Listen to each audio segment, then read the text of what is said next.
దేవుని పరిశుద్ధ నామానికి స్తోత్రాలు. ఈ రోజున మత్తయి సువార్త 24వ అధ్యాయము. ఈ అధ్యాయంలో 51 వచనాలు ఉన్నాయి. మొదటి వచనం, యేసు దేవాలయం నుండి బయలుదేరి వెళ్ళుచుండగా ఆయన శిష్యులు ఆ దేవాలయపు కట్టడములు ఆయనకు చూపింపవచ్చిరి. రెండవ వచనం, అందుకాయన, మీరు ఇవన్నీ చూచుచున్నారు గదా, రాతి మీద రాయి ఒకటైనను ఇక్కడ నిలిచి ఉండకుండా పడద్రోయబడునని మీతో నిశ్చయముగా చెప్పుచున్నానని వారితో అనెను. మూడవ వచనం, ఆయన ఒలీవల కొండ మీద కూర్చుండి ఉన్నప్పుడు శిష్యులు ఆయన యొద్దకు ఏకాంతముగా వచ్చి, ఇవి ఎప్పుడు జరుగును?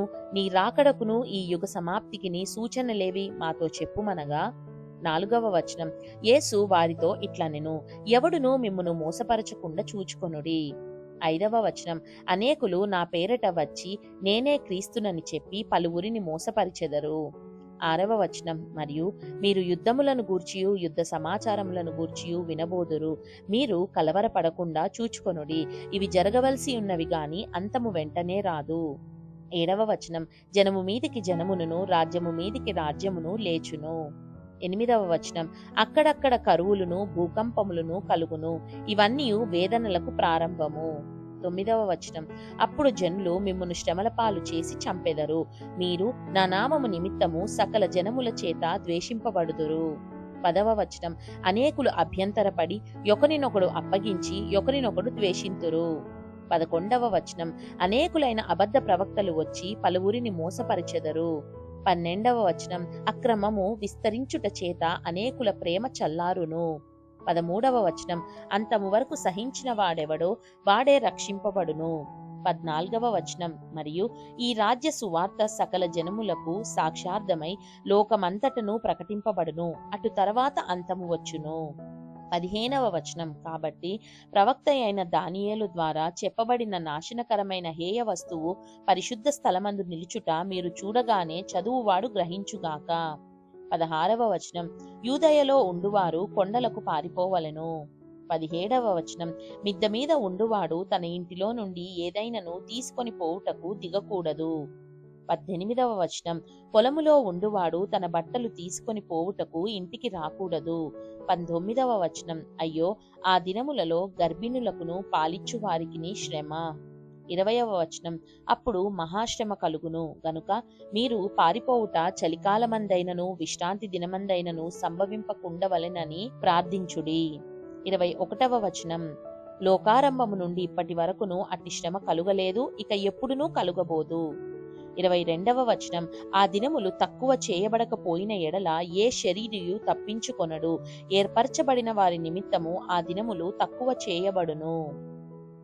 23వ వచనం, ఆ కాలమందు ఎవడైనను ఇదిగో క్రీస్తు ఇక్కడ ఉన్నాడు అక్కడ ఉన్నాడు అని చెప్పిన ఎడల నమ్మకుడి. 24వ వచనం, అబద్ధపు క్రీస్తులను అబద్ధపు ప్రవక్తలను వచ్చి సాధ్యమైతే ఏర్పరచబడిన వారిని సహితము మోసపరచుటకై గొప్ప సూచక క్రియలను మహత్కార్యములను కనపరిచెదరు. 25వ వచనం, ఇదిగో ముందుగా నేను మీతో చెప్పి ఉన్నాను. 26వ వచనం, కాబట్టి ఎవరైనను ఇదిగో అరణ్యంలో ఉన్నాడని మీతో చెప్పినను వెళ్ళకుడి, ఇదిగో లోపలి గదిలో ఉన్నాడని చెప్పినను నమ్మకుడి. 27వ వచనం, మెరుపు తూర్పున పుట్టి పడమటి వరకు ఎలాగు కనబడునో అలాగే మనుష్య కుమారుని రాకడయు నుండును. 28వ వచనం, పీనుగు ఎక్కడ ఉన్నదో అక్కడ గద్దలు పోగవును. 29వ వచనం, ఆ దినముల శ్రమ ముగిసిన వెంటనే చీకటి సూర్యుని కమ్మును, చంద్రుడు కాంతిని ఇయ్యడు, ఆకాశము నుండి నక్షత్రములు రాలును, ఆకాశమందలి శక్తులు కదిలింపబడును. 30వ వచనం, అప్పుడు మనుష్య కుమారుని సూచన ఆకాశమందు కనబడును. అప్పుడు మనుష్య కుమారుడు ప్రభావముతోనూ మహామహిమతోనూ ఆకాశ మేఘారూఢుడై వచ్చుట చూచి భూమి మీదనున్న సకల గోత్రముల వారు రొమ్ము కొట్టుకొందురు. 31వ వచనం, మరియు ఆయన గొప్ప బూరతో తన దూతలను పంపును. వారు ఆకాశము యొక్క ఈ చివర నుండి ఆ చివర వరకు నలుదిక్కుల నుండి ఆయన ఏర్పరచుకొనిన వారిని పోగుచేతురు. 32వ వచనం, అంజూరపు చెట్టును చూచి ఒక ఉపమానము నేర్చుకొనుడి. అంజూరపు కొమ్మ లేతదై చిగురించినప్పుడు వసంతకాలము ఇంక సమీపముగా ఉన్నదని మీకు తెలియను. 33వ వచనం, ఆ ప్రకారమే మీరీ సంగతులన్నీ జరుగుట చూచినప్పుడు ఆయన సమీపముననే ద్వారము దగ్గరనే యున్నాడని తెలుసుకొనుడి. 34వ వచనం, ఇవన్నీ జరుగు వరకు ఈ తరము గతింపదని నిశ్చయముగా మీతో చెప్పుచున్నాను.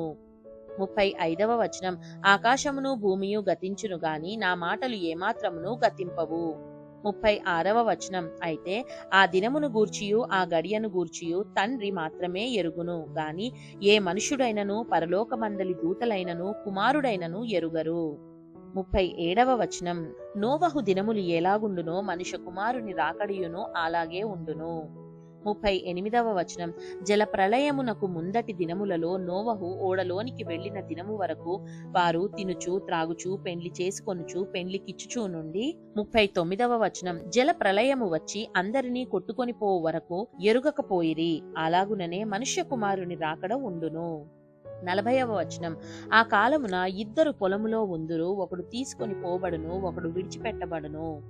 41వ వచనం, ఇద్దరు స్త్రీలు తిరుగలి విసరుచుందురు, ఒకటి తీసుకొని పోబడును, ఒకటి విడిచిపెట్టబడును. 42వ వచనం, కావున ఏ దినమున మీ ప్రభువు వచ్చునో మీకు తెలియదు గనుక మెలకువగా నుండుడి. 43వ వచనం, ఏ జామున దొంగ వచ్చునో ఇంటి యజమానునికి తెలిసి ఉండిన ఎడల అతడు మెలకువగా ఉండి తన ఇంటికి కన్నము వెయ్యనీయడని మీరెరుగుదురు. 44వ వచనం, మీరనుకొనని గడియలో మనుష్య కుమారుడు వచ్చును గనుకనే మీరును సిద్ధముగా ఉండుడి. 45వ వచనం, యజమానుడు తన ఇంటి వారికి తగిన వేళ అన్నము పెట్టుటకు వారిపైన ఉంచిన నమ్మకమైన వాడును బుద్ధిమంతుడైన దాసుడెవడు. 46వ వచనం, యజమానుడు వచ్చినప్పుడు ఏ దాసుడు ఈలాగు చేయుచుండుట అతడు కనుగొనునో ఆ దాసుడు ధన్యుడు. 47వ వచనం, అతడు తన యావదాస్తి మీద వాని నుంచునని మీతో నిశ్చయముగా చెప్పుచున్నాను. 48వ వచనం, అయితే దుష్టుడైన యొక్క దాసుడు నా యజమానుడు ఆలస్యము చేయుచున్నాడని తన మనస్సులో అనుకొని. 49వ వచనం, తన తోడి దాసులను కొట్ట మొదలుపెట్టి త్రాగుబోతులతో తినుచు త్రాగుచూనుంటే. 50వ వచనం, ఆ దాసుడు కనిపెట్టని దినములోను వాడనుకొనని గడియలోను వాని యజమానుడు వచ్చి వానిని నరికించి వేషధారులతో కూడా వానికి పాలు నియమించును. 51వ వచనం, అక్కడ ఏడుపును పండ్లు కొరుకుటయు నుండును. దేవుడు చదవబడిన పరిశుద్ధ వాక్యాన్ని మనందరి వినికిడిలో దీవించి మనల్ని ఆశీర్వదించునుగాక. ఆమేన్.